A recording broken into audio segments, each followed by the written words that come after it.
accompany us in our pilgrimage. But there is a coming, the second coming, that we do not know when the Lord will come. Do you know when the Lord will come? No, so Father. I'm coming. Check my cellphone. Okay, so, and that's why the theme of today's gospel, the reading soon, is about preparation. To prepare for the coming of the Lord. And even in ordinary, the day or time that unexpected, the Lord will come. Okay? So here in the gospel, as it was in the days of Noah, so it will be at the coming of the Son of Man. So what was the description, the days of Noah? No, people eating, drinking, marrying, and giving marriage up to the day of Noah, that Noah entered the ark. It was just a normal day. There was no sign, there was no, wars, there was no disorder in the universe. Normal day. And then suddenly, the rain. So as if the Lord is telling us, Jesus is reminding us that when the Son of Man will come, it is like normal. And so therefore, our duty is to prepare. Sometimes when there is things that becomes abnormal, like the universe, if there is no more stars, no more sun, then maybe we think that maybe the Lord will come. But according to the gospel, it's the normal day.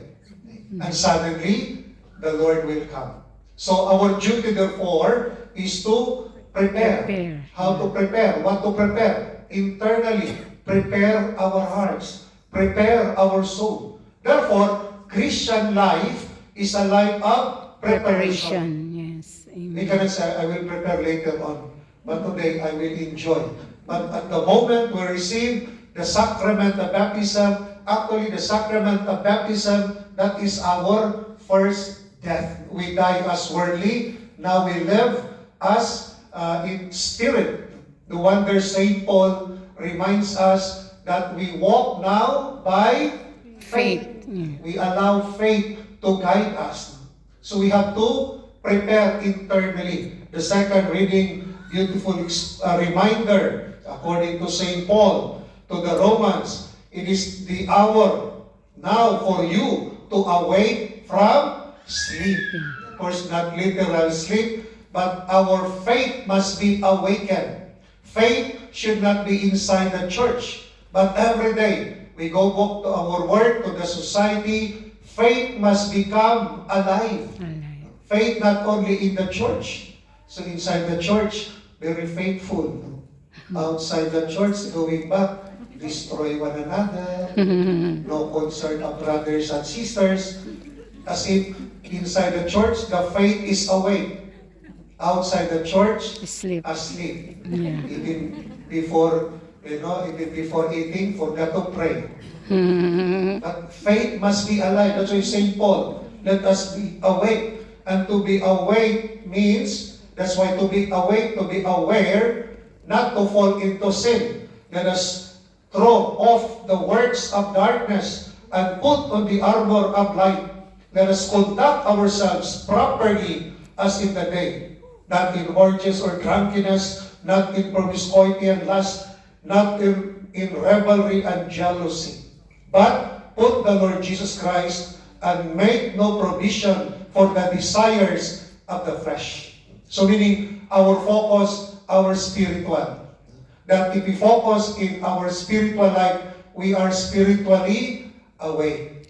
Okay. So of course, we are still in the flesh, in the body, but our focus, spiritual, in our spiritual journey. So to be awake, spiritually awake, means to make our faith alive always. Make our faith give life, because faith must give life. Our theme, hope, the breath of life. If there is no hope, there's no life. Little problem, give up. But if you have hope, even the problem is so big, because you believe that God will overcome everything, then there is life. Amen. And sometimes in our community, I have personal problem. I cannot join the community gathering. But if we believe, if we have hope, Christ, then it will empower us. our faith will be inflamed to Amen. continue to be of service in our community. Amen. And that is hope. That's why faith must give life according to St. Paul. Okay? So we pray, the victims of this tragedy in Taipo, we pray for them. We pray that may the Lord empower them, enlighten them. Imagine loss of properties, loss of loved ones, maybe those in the hospital. We pray for them. That is, we show our solidarity. Okay? That we cannot be at peace if other people in the body of Christ are in pain. Okay? So our duty also to pray. Okay? That it's not easy, no? But to pray, to give them that courage. No? So, to prepare always. No? And the Lord reminds us, no, that salvation, meaning we have to work. No? Salvation is not about communal. Anyway, my mother is member of Charis or charismatic community. I'm included already. Each one of us must work for our salvation. Very clear in the gospel. So will it be also the coming of the Son of Man. 2 men will be out in the field. 1 will be taken, and 1 will be left. 2 women will be grinding at the mill. 1 will be taken, and 1 will be left. Sana dinagdagan to. 2 women gossiping. 1 will be taken. Okay, so, but the point in the gospel, that why there is 1 left, 1 is taken. That meaning, those who prepare, those who live their faith, are those who are rewarded with eternal life. So it is not automatic. Anyway, my mother always attending Mass, is the coordinator serving the church. Maybe I'm included. No. It is also our duty to remind them. Okay? To remind them to go to church, to pray, to have that deep, personal, intimate relationship with God.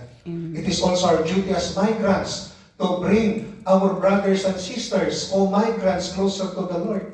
A lot of migrants do not go to church anymore. Maybe for them, they have that woundedness, feeling maybe God did not listen to their prayers, rejected, and it is our duty, our faith, our duty to give them life again. It is our duty to reach them out as part of the body of Christ, to show our solidarity. We should not, sometimes our attitude is, anyway, I'm here in the church, community, and we enjoy, but we are not no longer thinking of others. The more we think of ourselves, the more it will create division. Look at community who do not go for mission, they're always fighting because they're among themselves. But those who go for mission, they can see reality, the sufferings of other migrants, and when they come back, they are full of humility on how to help them, how to encourage them to become closer to the Lord. And that is why part of our community is mission. Our church is a missionary church. We cannot become a church if we do not reach out.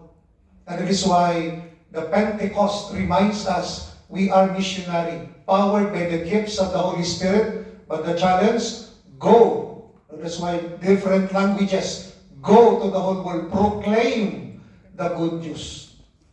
But are we going out? Are we proclaiming the good news to our brothers and sisters? How can we give hope? Remember, hope is the breath of life. People, some migrants, no more life. No more even family life, separation. No more love life. No? But we experience that hope, that spirit, we are going to be giver of life. We hope the breath of life, then we do mission. Somehow, by the word of God, we can give them hope, life. That of all the trials, even the tragedy, there is hope in God. And hope does not disappoint. Hope does not disappoint. So that is also our mission as part of the body of Christ. We have to reach out. we have to share the hope of Christ. Christ. And another point also in the gospel, that we are called to be vigilant, to pray always. Therefore, stay awake, for you do not know which day your Lord will come. Be sure of this. If the master of the house had known the hour or night when the thief is coming, he would have stayed awake and not let his house be broken into. So you must also be prepared. So illustration, if you're the owner of the house, if you know that the thief will come, of course you have to prepare. But we do not know with the Lord. No? Just like, what happened to Typo, because windows are over, because ongoing renovation. And they do not know, already fire outside. If not from the call from the employers or friend, your building already on fire. Okay? Because we don't cover. Sometimes if our faith is covered with worldly things, we cannot see life. That's why we allow, according to Paul, take the works of darkness, throw off the work of darkness, so that we can see life. We can give hope to our brothers and sisters. So in the season of Advent, as we prepare for the first coming of Jesus, the Word made flesh, that we may prepare our hearts by, we encourage also to go to the sacrament of confession at least once a year. The Catechism says at least once a year. We go to confession, reconciliation, service. That's why Advent, to prepare so that we can really celebrate meaningfully the birth of Christ. Difficult to celebrate Christmas party and without reconciliation. And Christmas party, exchange gift. When you get your exchange gift, your enemy. So how can you celebrate if there is no reconciliation? That's why when we prepare, there is a real celebration. That is the coming celebration is not about us. It's about Jesus, Christ, yes. the gift to humanity. Amen. Is Christ our hope of glory. Amen. That He is our hope. That without Christ, we cannot breathe hope.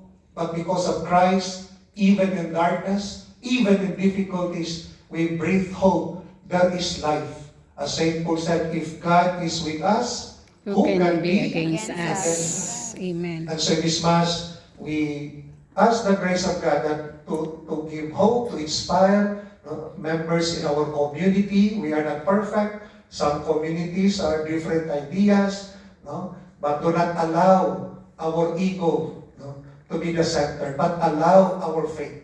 Normal, we are all unique. Normal that we fight one another, but hold on to that faith, because faith will give us hope for reconciliation. Do not allow ego, pride to control us. But remember, as Christian, we die of ourselves, of our ego, and that's why we walk, we journey with faith.